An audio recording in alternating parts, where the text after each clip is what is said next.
Camshafts.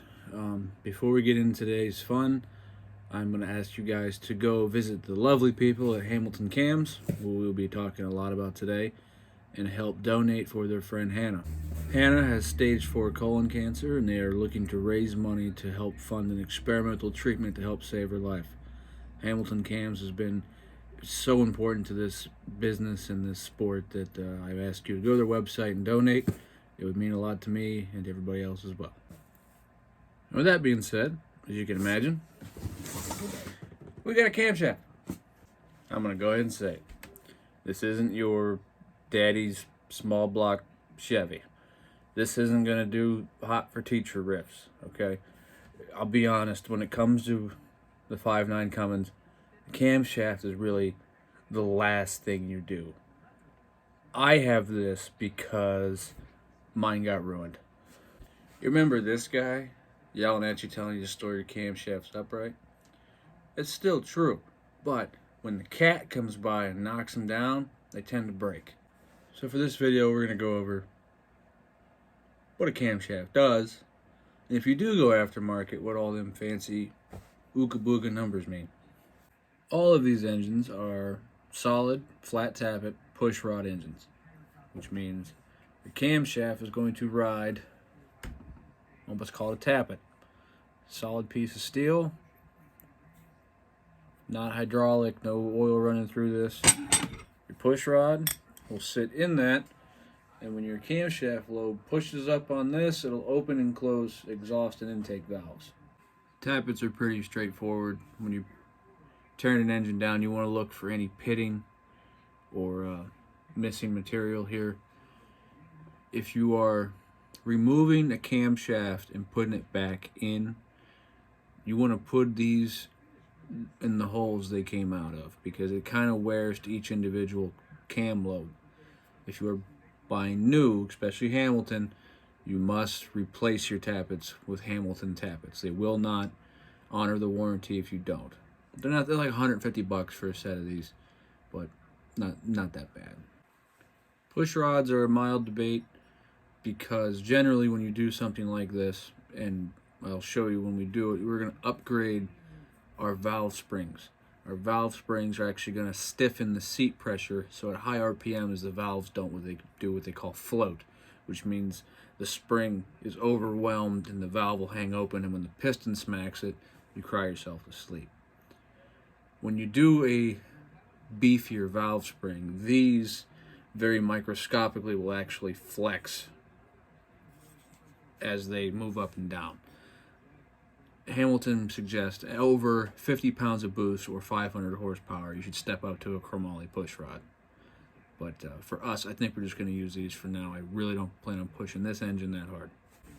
As far as your valve train goes, we'll do more with, I'll show valve lash with the first gen, obviously with the Tahoe when it's ready. Roller rockers are available. They're very expensive, and if it's for a street-driven truck, it's not necessary. So I'm not going to go too into depth. If you want to, contact the folks at Harlan Sharp. They'll hook you up. As you can see on our engine, the 12 valves do not have cam bearings. They are a machined surface inside the block. The very outside has one cam bushing, which you will replace when we're ready. I wanted to show that there is no cam bearings in this engine. And those machined surfaces is where the cam is supported and held. Luckily with the new cam, it's the only surface on here that's polished, and it's easy to see your journals. And also they're the only ones that are round. You've heard me say the word lobe a few times. That is these guys. They're actually shaped like a lobe. This is what your tappet rides on when it picks up your push rods. One lobe, it's very important. More or less on disassembly than assembly. This little guy right here. This is what runs your mechanical lift pump we talked about in the last video. This is important because a lot of guys get overzealous, and when they go to pull this out, they don't pull the lift pump out. And that little plunger gets stuck on this lobe, and you lose your mind because your camshaft won't come out. Pulley lift pumps first. To go over better terminology, we're going to cut away a section of this cam. These cams are made out of a hardened ductile iron. So if you use a saw, it's going to laugh at you and call you silly names. But I got an idea.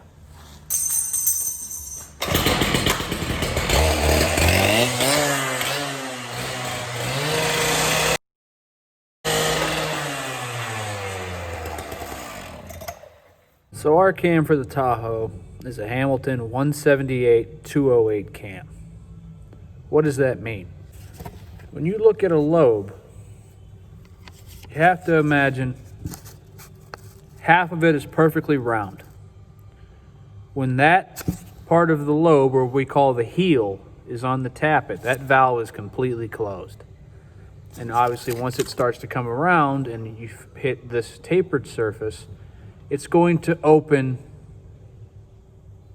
peak, and then close. They're going to measure this from when that tappet lifts up 50 thou to where it's 50 thou shy of closing. That's the duration, they call it. So the 178 is degrees duration. Now, here's the important part. Don't ask me why. I didn't make this up. That 178 degrees duration is 178 degrees of the crankshaft, not the cam, the crank. And then the 208 is the exhaust side. Same idea. And you have your two lobes. This one is just a smidge different. Now, what's really bizarre is the 178-208 is the advertised duration.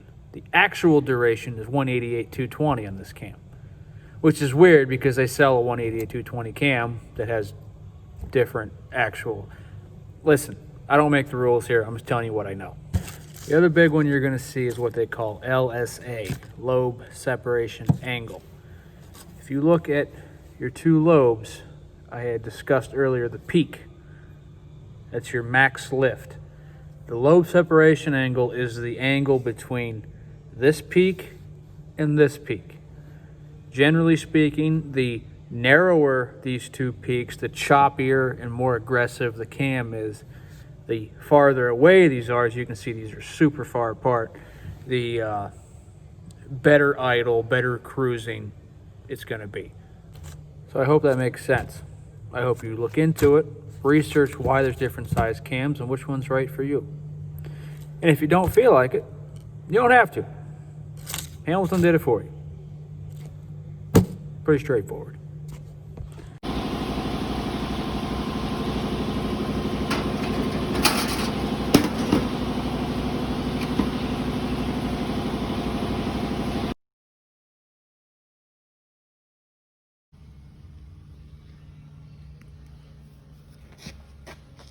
Your cam gear can only go on one way. It has a keyway in it. You can't mess that up. You want to make sure that the right side is out. You want to make sure you'll be able to see your timing mark from the outside. Simple enough. They do make adjustable cam gears for on-the-fly timing adjustments. If you got that kind of money, all you. If this is a street truck, you're going to set your timing once and be done with it. So for me, not worth the money, but those do exist. Then yes, you can get a 12 valve to get that lopey, choppy sound. But unlike our gas counterparts, it's not done with the cam. It's done with fuel. And if I'm being honest, if your truck doesn't look like this, I wouldn't recommend doing it. You just look silly. To wrap this up, when you buy a camshaft for your Cummins engine, here's what you need to know. Bigger is not always better. Generally speaking, the bigger the cam, the more it's going to suffer down low, driving, which is not what we're going for here. Your cam is not designed to make it sound all cool and lopey. What we're trying to do here is increase airflow and lower EGTs. Most importantly, this shouldn't be high on our priority list. This is the last thing you need to do. I would rather you spend this kind of money on fuel and air before you start worrying about camshafts. But stock or not, It all goes in the same way. I'm going to show you how to do that right now. You ask anybody who's been doing this as long as I have, there's nothing better than working on your own stuff. It's the best. So, let's get this engine spun around, and then we'll talk front cover. Some of my more veteran guys are probably looking at this shiny, nice case and go, wow, that looks newer and not factory. And you would be absolutely correct. This motor suffered the dreaded KDP. If you've heard of this engine, you've heard of the killer dowel pin, the KDP. It's very real. This motor was actually a bizarre case because I didn't know it was broke for 2 years. I tore this motor out to put it in my 66, and in the process, I found the guy I bought it off of had just siliconed the case shut. It didn't even leak. That little guy right there is your killer dowel pin.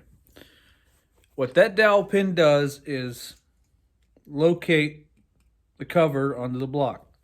It's necessary. People say, oh, just take it out. You don't need it. Leave it in there. Because that old boy's heavy, and this is made of aluminum. Leave your pin in there. And the reason I'm covering this now is if, God forbid, you KDP an engine, you got to replace the cover, the cam's got to come out. So we'll try to kill 2 birds with 1 stone here. There's plenty of kits available, and they're nice. They come with a nice machine piece. Most of them come with a front main and a timing cover gasket.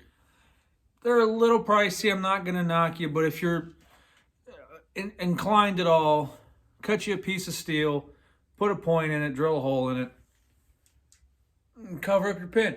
Literally all there is to it.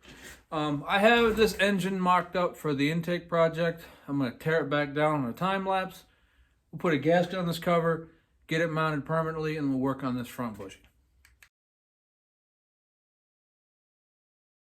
This gasket between the case and the block, it's a little goofy and awkward. I cleaned it up with brake clean real good, and I'm going to use a little bit of tacky grease and just kind of dab it and help keep it in place. Luckily, your 2 pins also hold it.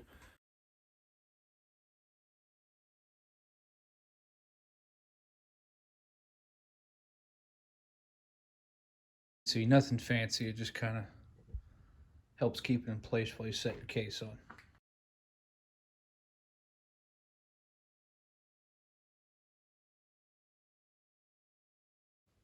Internally speaking, there's only 5 bolts to hold this case on. The rest are actually through bolts that the cover uses, which we'll go over later. But put your 5 in, and then take your piece you cut, a little bit of a longer bolt.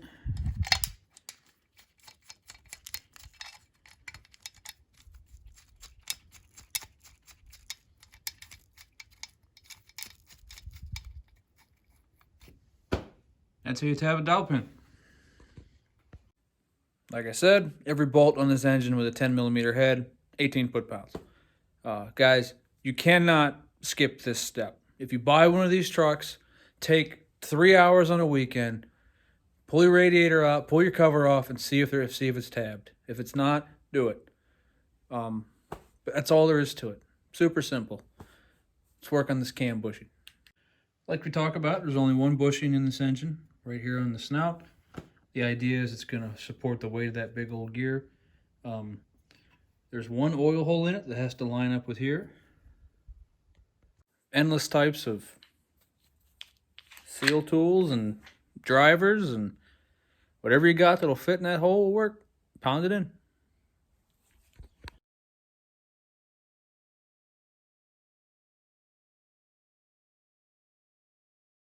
That's it. No real rocket science there. Make sure your oil hole's lined up, square against the case. If it's your first time, buy 2. Just because. Now we're going to put a cam in. You can do this in the truck. Engine sitting like it is. I'm going to show you how. what guys will generally do is go down to your Hobby Lobby or some type of craft store. You're going to get 1/2 inch wooden dowels. You're going to take those dowels, you're going to take them to your grinder, you're going to turn a little taper on them, and you're going to put them in through the top, into the top of the tappet. You're going to pound them in there. And in theory, they stay. You'll be able to pick up on it. Some guys will clothespin it or zip tie them to one another. And it works. It does. People do it all the time. Just be careful. Because if this happens, at that point, you're screwed. You're done. The motor's coming out. Tap it in the oil pan. That's it. So it can be done. Take your time. Watch some videos. But for me, if I'm doing something like this, if I ever had a case let go, if I'm doing a cam, the motor's coming out and I'm resealing it. That's just who I am, but this can be done in-house here. I'll also add, if you're going to do that, it's okay to stick something in there like I just had. Go down to Menards or grab a piece of handrail. That worked real well. I do not recommend PVC, especially in these colder climates like I'm in, because you may want to go through your rods and make sure they're good and tap on them, but that PVC can shatter and end up in places you don't want it. So steel or wood. Most guys like to turn the engine upside down, which is totally fine. I like to set mine up because, yeah. So I'm going to pull this head bag off.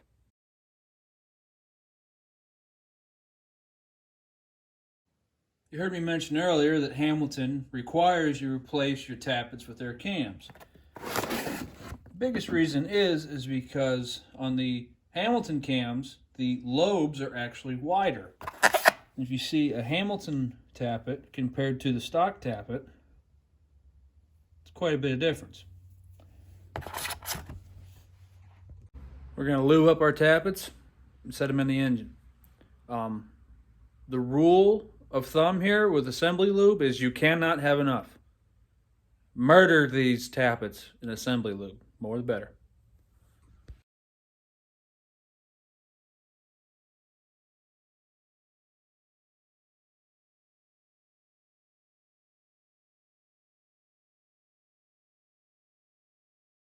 All right, it's time. Cam is nice and sticky. We've lubed up our bushing. We made sure all our tappets are pressed in against the block so it's not going to interfere coming down. Relax. Take your time. This thing's heavy. Nice and slow.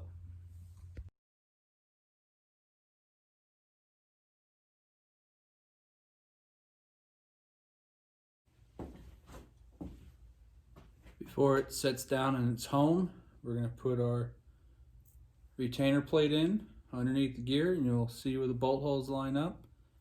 Set it down on your timing marks, which we'll show you here in a second. And that's it. It's home.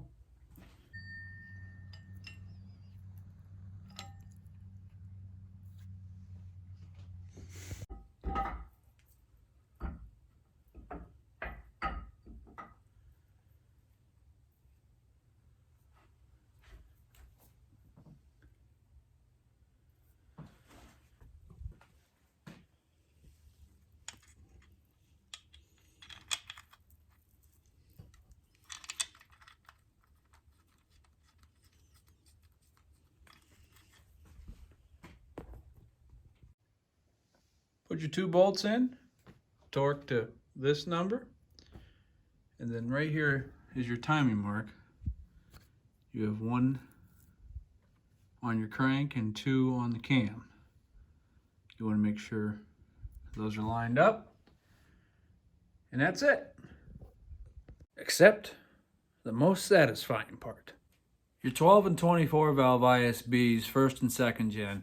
This gear is what they call helical or spiral. The teeth actually curve as it spins. They do this generally in like differentials for noise. They're quieter, they're smoother. The theory is in these 12-valve motors, when you get up to a certain RPM, certain horsepower, you get what's called gear walk. Is that spiraling will actually have enough force behind it to walk the gear off the end of the cam. So Hamilton makes what's called a gear retainer. This hole is threaded, and you put this apparatus in there to help hold that cam gear on there. Now, is the Tahoe going to see 5,000 RPM and 1,200 horsepower? No. Do I need a retainer? No. Did I buy one? Yeah. Nice and pretty, got their name on it. You're going to put a little red Loctite on this bolt and torque it down to 44 foot-pounds.